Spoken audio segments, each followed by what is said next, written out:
இன்றைக்கு தேவன் நமக்கு தருகிற வார்த்தை என்னவென்றால், எரேமியா 8ஆம் அதிகாரம் அதில் 7ஆம் வசனத்தில், ஆகாயத்தில் உள்ள நாரை முதலையாய் தன் வேலையை அறியும், காட்டுப்புறாவும் கொக்கும் தகைவிலான் குருவியும் தங்கள் வரத்தக்க காலத்தை அறியும், என் ஜனங்களோ கர்த்தரின் நியாயத்தை அறியார்கள் என்று கர்த்தர் உரைக்கிறார்.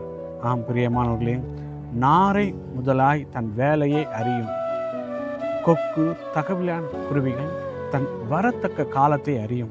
தனக்கு அடுத்த என்ன சம்பவிக்கும் என்பது நன்கு அறிந்து தன் இருப்பிடத்தை மாற்றிக்கொண்டு தன்னுடைய இன சேர்க்கைக்காகவும் தன்னுடைய ஆகாரத்துக்காகவும் வருகின்ற காலங்களை நன்கு அறிந்து அந்த நேரத்துக்கேற்ற போல் பகுதி மாற்றிக்கொண்டு தன்னுடைய வேலையை வருகின்ற காலத்தை அதை ஞானமாய் பயன்படுத்துகிறது. ஆனால் ஆண்டவர் சொல்கிறார், என் ஜனங்களோ என் நியாயத்தை விட்டு விட்டார்கள் என்று.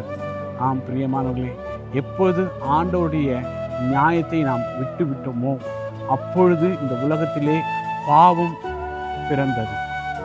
பாவத்தின் சம்பளம் மரணமாய் இருக்கிறது.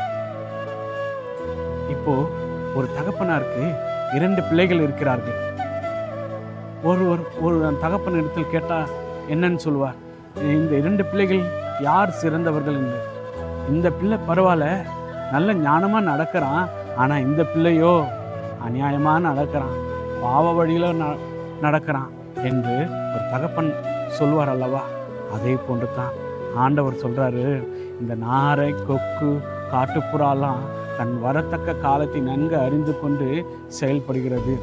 ஆனால் என் ஜனங்களோ என்னுடைய நியாயத்தை விட்டுவிட்டு அநியாயத்தை செய்கிறார்கள், பாவத்தை செய்கிறார்கள்.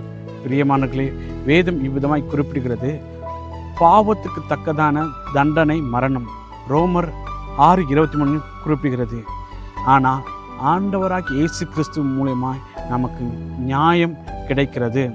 அது எப்படி என்றால் இயேசு சிலுவையில் மரித்தது நிமித்தம் நமக்கு பாவத்திற்கு சம்பளமாய் தன்னையே ஜீவாதார பலியாய் ஒப்பு கொடுத்தார் ஆண்டவராகி இயேசு கிறிஸ்து.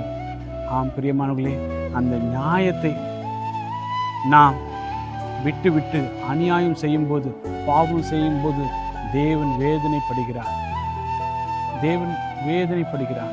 நீங்கள் ஒன்று யோசிக்க வேண்டும், நன்மை செய்யத்தக்க நீதிமான் பூமியில் இல்லை என்று வேதம் குறிப்பிடுகிறது. அப்படி என்றால் எல்லோரும் பாவம் செய்து பாவத்திற்கு சம்பளமாக மரணத்தை அனுபவிக்கிறார்கள்.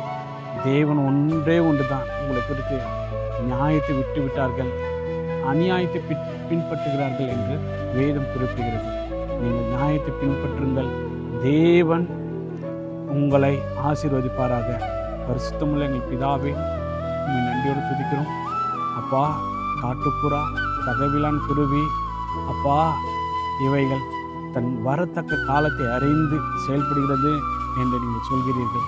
ஆனால் என் ஜனங்களோ நியாயத்தை விட்டு விட்டார்கள், அப்படி என்றால் பாவத்தை செய்து கொண்டிருக்கிறார்கள் என்று நீங்கள் குறிப்பிடுகிறீங்க அப்பா. நாங்கள் பாவத்தை விட்டு உமக்கு ஏற்ற ஒரு நியாயத்தை நாங்கள் செய்து அப்பா உமக்கு உத்தமமாய் நடக்க எங்களுக்கு கிருபை பாராட்டுங்க, ஆசீர்வதிங்க, பலப்படுத்துங்க. துதி கன மகிமை எல்லாவற்றையும் உமக்கே செலுத்துகிறோம். மீட்பமும் ஜெபங்கள் எங்கள் பரிசுத்த பிதாவே, ஆமென். God bless you.